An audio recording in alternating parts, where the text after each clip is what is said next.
yang layak disebut, sebuah kisah yang patut direnungkan. Peristiwa wafat Kristus merupakan pengalaman yang paling tragis dan menakutkan. Peristiwa yang kita tidak pernah alami secara langsung, tapi sangat menyentuh kita punya perasaan. Kenangan Golgota senantiasa memberi kita gambaran tentang wajah Kristus yang penuh luka dan berlumuran darah. Karena kita punya dosa, Dia datang. Karena kita punya kesalahan, Dia wafat. Penderitaan Yesus adalah tanda bahwa Allah itu selidik dengan kita manusia. Di Taman Getsemani, saudara-saudara, kalian semua dengar. Sekarang ini banyak orang sudah buta dengan yang namanya kebenaran dan keadilan. Karena itu, Anak Manusia harus datang untuk mewartakan kebenaran dan keadilan bagi umat manusia. Walaupun Ia harus menanggung banyak penderitaan, ditangkap, ditolak, bahkan dibunuh. Tapi kalian harus tahu, tidak, Allah akan membangkitkan Dia supaya umat manusia diselamatkan. Marilah kita mempersiapkan diri dan pergi berdoa. Kita kemana kah, Guru? Guru, sebentar lagi sudah gelap. Sebaiknya kita tidak usah pergi.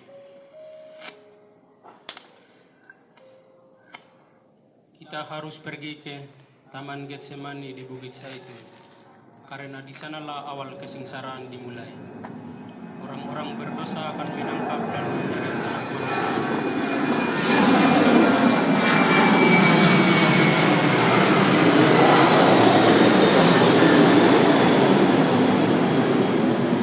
Dan kalian semua akan terguncang imanmu karena hal itu.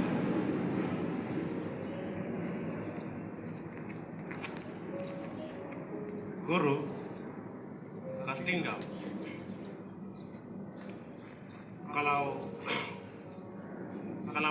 Kalau dorang punya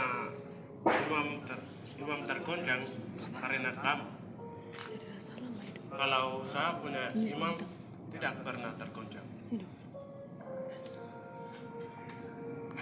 Petrus, saya katakan kepada engkau, sebelum ayam berkokok, engkau akan menyangkal aku 3 kali.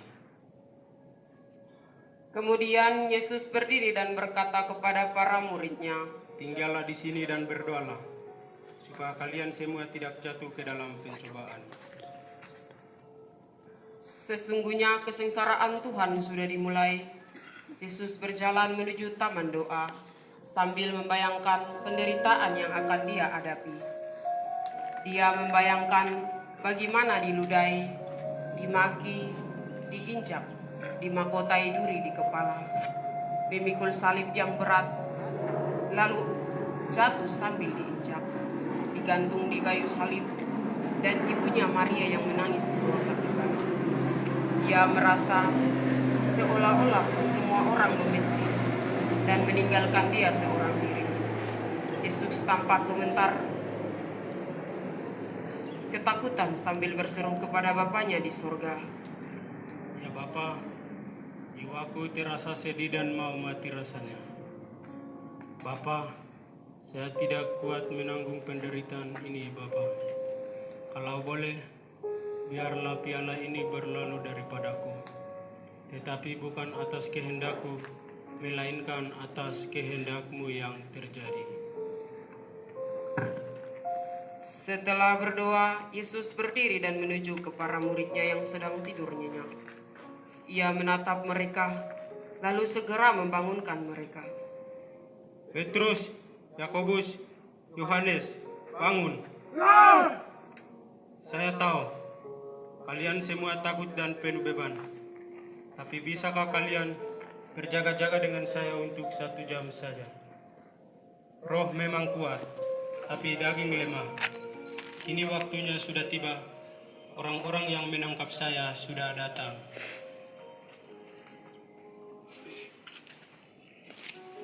Mari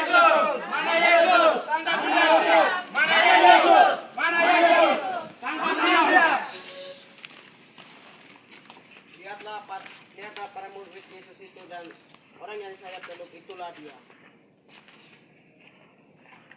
Ada apa ini? Kamu ribut-ribut begini. Anak manusia akan diserahkan ke tangan orang berdosa. Lihat, orang yang menyerahkan saya sudah datang.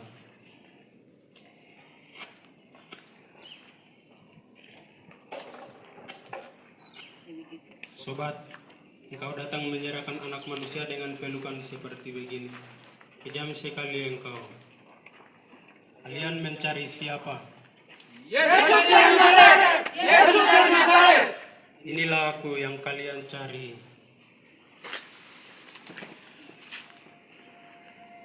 Bangun. Kalian mencari siapa? Yesus dari Nazaret! Yesus dari Nazaret! Saya sudah katakan, inilah aku yang kalian cari. Biarlah mereka pergi dengan aman.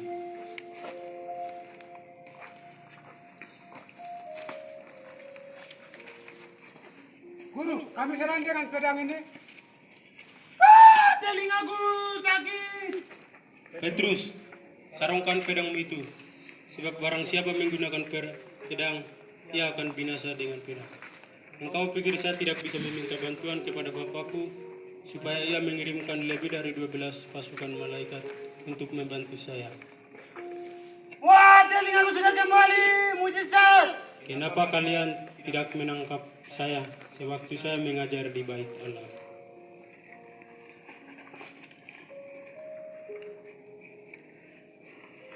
Ayo cepat, bawa dia! Cepat! Perhentian ke-1, Yesus dihukum mati. Yesus diseret ke pengadilan di hadapan besar Kayafas.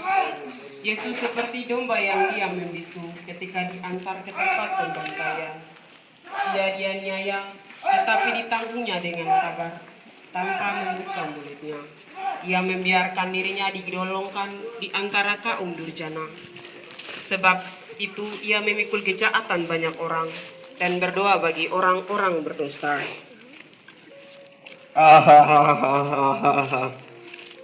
Selamat datang Yesus. Lama sekali saya rindu mau ketemu engkau. Benarkah engkau ini Mesias? Kalau saya katakan saya ini Mesias, pasti engkau tidak akan percaya. Tapi engkau harus tahu, mulai dari sekarang, Anak Manusia sudah duduk di samping kanan Allah Bapa yang Maha Kuasa.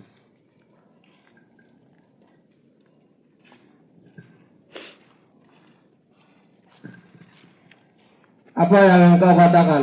Apa Yesus?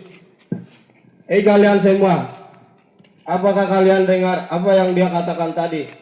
Lebih baik orang ini mati supaya semua orang selamat dari ajaran sesatnya ini. Sekarang dia sudah ada di kita punya tangan, jadi kita harus bunuh dia. Memang dia layak untuk dihukum mati.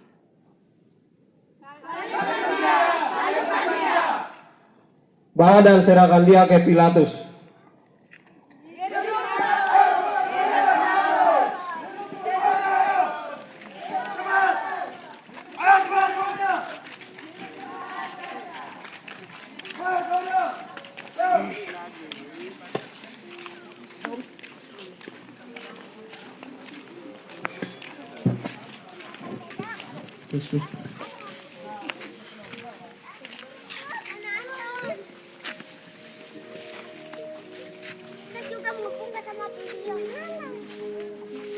Saudara-saudara, apa tuduhanmu terhadap orang ini?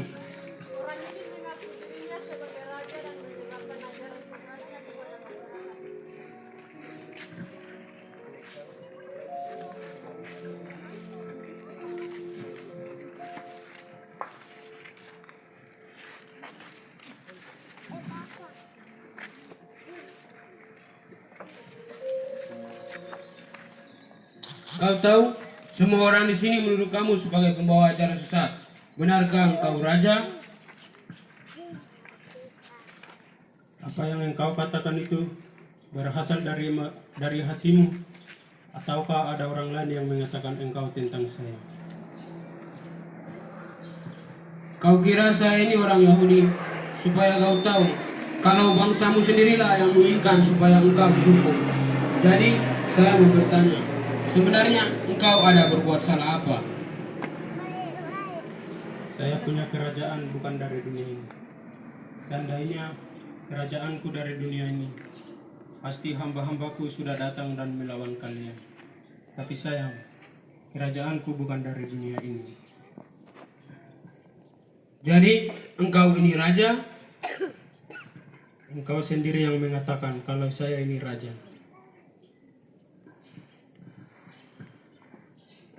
Siapa yang kalian mau saya bebaskan untuk kalian? Barabas atau Yesus yang kalian sebut Kristus ini? Barabas, bebaskan Barabas bagi kami.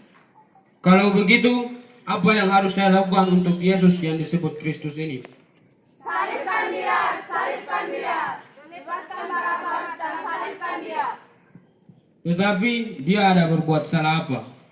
Salibkan dia. Bebaskan Barabas dan salibkan dia. Saya belum temukan kesalahan apapun pada orang ini. Jadi, dia hanya dicambuk lalu dibebaskan. Salibkan dia. Kami punya hukum dan menurut hukum itu dia harus mati karena dia mengaku dirinya sebagai anak Allah. Kalau Tuhan bebaskan dia berarti Tuhan bukan sahabat Kaisar. Salibkan dia. Saya tidak mau tanggung dosa atas darah orang ini. Itu urusannya kalian. Ambil dia dan adili menurut hukummu. Biarlah darahnya ditanggungkan oleh kami dan anak-anak kami.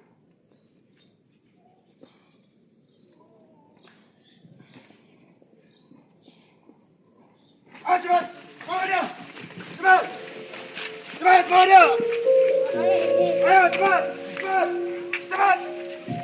Ayo, tangkap dia, cepat. Tangkap dia. Ayo, tangkap dia. Cepat, ayo cepat. Tangkap dia, ayo. Bawa dia. Angkat, cepat. Ayo, cepat. Bawa dia, cepat. Ayo, cepat. Perhentian kedua, Yesus memanggul salibnya.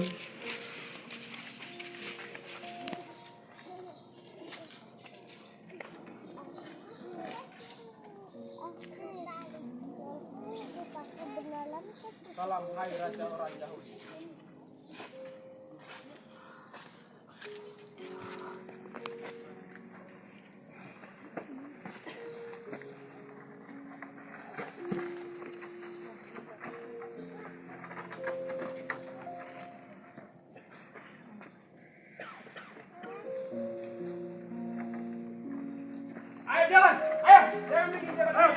Dengan penuh kerelahan, Yesus mengulurkan tangannya dan menerima salib yang berat itu.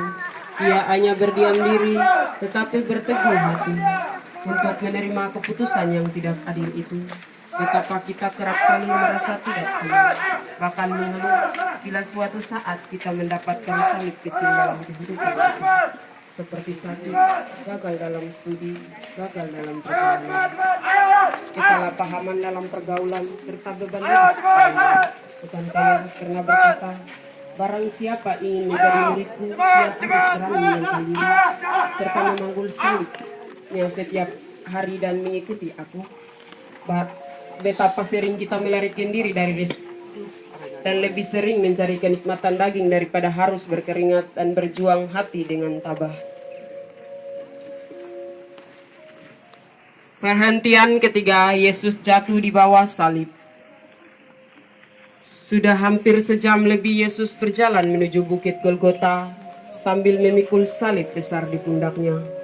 Karena beban yang terlalu berat ditambah siksaan dan inahan yang tiada henti dari para algojo di sepanjang jalan panjang yang melelahkan itu, Yesus akhirnya jatuh tertimpa salib.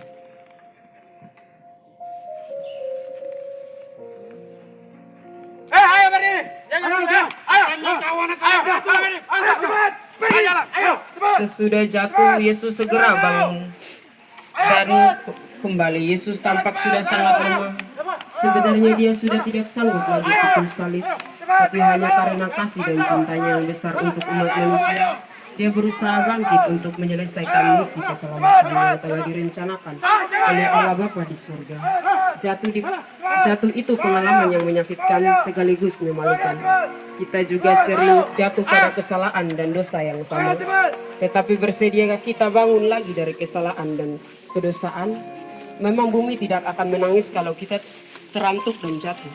Tapi bumi akan meneteskan air mata kalau kita tidak mampu membangun dan memulai hidup yang lebih baik untuk mendapatkan keselamatan.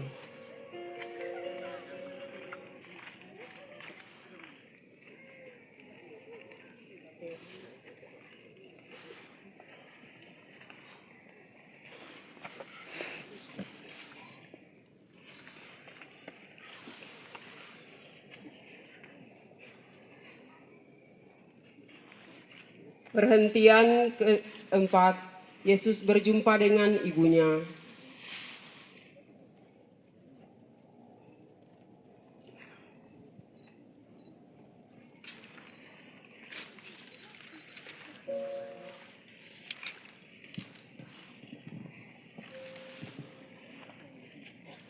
Anakku, kuatkan hati dan ragamu.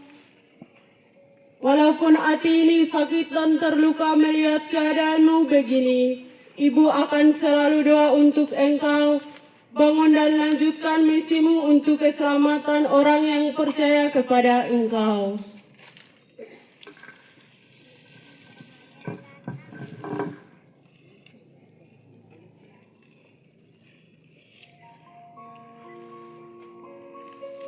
Tentang Noken dan kematian yang menyelamatkan. Berapa lama Mama menganyam Noken?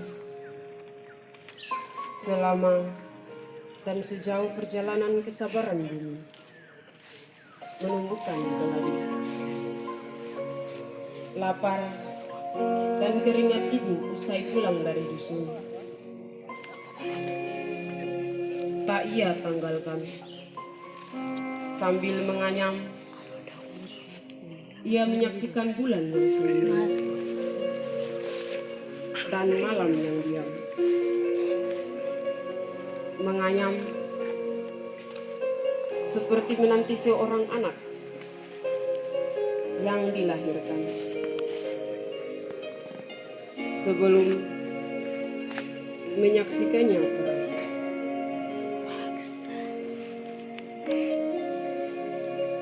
Hari ini